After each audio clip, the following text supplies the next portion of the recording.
Assalamu alaikum wa rahmatullahi ta'ala wa barakatuh, les élèves de la première année, Collège Ibn al-Haytham. Soyez la bienvenue à notre première séance vidéo de la deuxième unité, partie 1. Avant de commencer, si vous avez des questions, n'hésitez pas à me contacter. Ala barakatillah, on commence. Tout d'abord, mes chers élèves, je vous invite à observer les images suivantes qui représentent les arches sculptées sur la falaise de la plage d'El-Gzira à Sidi Ifni et à se demander sur comment de tels paysages ont été formés. Alors, sachez que la formation de tels paysages nécessite des millions d'années sous l'influence de plusieurs facteurs et de phénomènes géologiques. Et comme ça, dans notre deuxième unité intitulée les phénomènes géologiques externes, on va essayer de résoudre la problématique suivante. Quels sont les phénomènes qui transforment la surface de la Terre et comment peut-on les étudier? Pour résoudre ce problème, il faut voir le paysage de près, analyser les échantillons, comme les échantillons du sol, les échantillons de l'eau, prendre des mesures, et donc il faut effectuer une sortie géologique au terrain. Donc, c'est ce qu'on va voir dans le premier chapitre intitulé « Préparation de la sortie géologique ». Alors, pour faire une sortie géologique, plusieurs outils sont nécessaires. La carte topographique reste un document qui est très utile lors de la sortie géologique car elle contient plusieurs informations sur le terrain. Et donc, comment utilise-t-on la carte topographique et quelle est son utilité lors de la sortie géologique? D'autre part, quelles sont les techniques et les outils d'étude du terrain? Dans la première partie de ce chapitre, on va savoir comment utiliser la carte topographique. Mais d'abord, et avant de savoir comment utiliser la carte topographique, qu'est-ce qu'une carte topographique? Définissons donc la carte topographique. Dans le mot topographique, on trouve la partie topo qui signifie relief et la partie graphique qui signifie représentation ou bien dessin.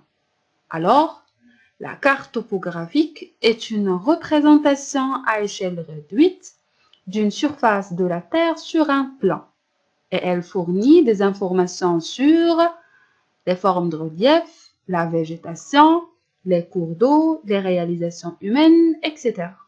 Maintenant, quels sont les éléments constitutifs de la carte topographique? La carte topographique contient plusieurs éléments, à savoir le titre, comme vous avez dans l'exemple, la Taouya Shaibia, et donc il nous indique le lieu représenté par la carte. On a aussi la légende. Cette dernière est l'un des éléments très importants parce qu'il explique les couleurs et les symboles utilisés sur la carte et donc nous permet de la lire clairement. Parmi ces symboles, on a ceux utilisés pour indiquer la présence des cours et des sources d'eau, pour la végétation, les reliefs, les routes, les réalisations humaines comme les églises, les mosquées, les hôpitaux, ainsi de suite. Passons maintenant au troisième élément constitutif de la carte topographique, c'est l'échelle. L'échelle dans la carte se présente sous la forme numérique suivante. Alors, que ça signifie? S'il vous plaît, faites plus d'attention et sachez que l'échelle d'une carte est le rapport entre la distance réduite mesurée sur la carte, petit d, et la distance réelle correspondante sur le terrain, grand D. C'est-à-dire, l'échelle égale à petit d sur grand D égale à la distance sur la carte divisée par la distance réelle sur le terrain. Pour mieux comprendre, revenons à notre exemple. L'échelle est 1 sur 50 000, c'est-à-dire que 1 cm sur la carte correspond à 50 000 cm sur le terrain. Après avoir vu la définition et les éléments constitutifs de la carte, maintenant on va voir comment utiliser la carte topographique.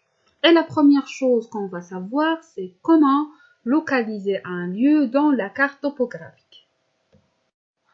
Petit 3, localisation d'un site sur la carte.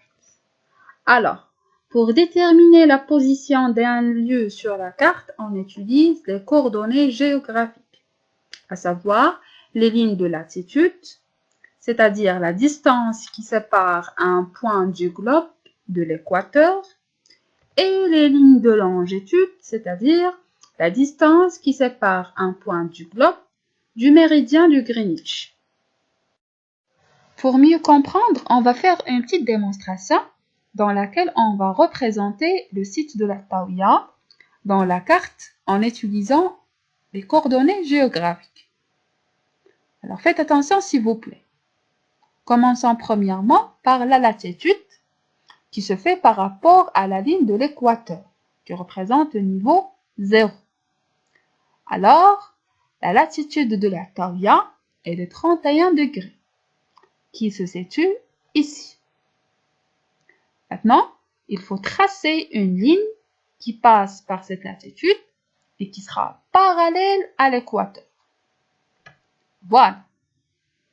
Passons maintenant à la longitude, qui se fait cette fois-ci par rapport à la ligne de Greenwich, qui représente le niveau 0. La longitude de la Taouya se situe à moins 7 degrés, qui est ici. De la même manière, on va tracer une ligne qui va passer par cette longitude et qui sera parallèle à la ligne du Greenwich. Voilà. Alors, l'intersection entre ces deux lignes représente la localisation recherchée de la ville de la Taouya.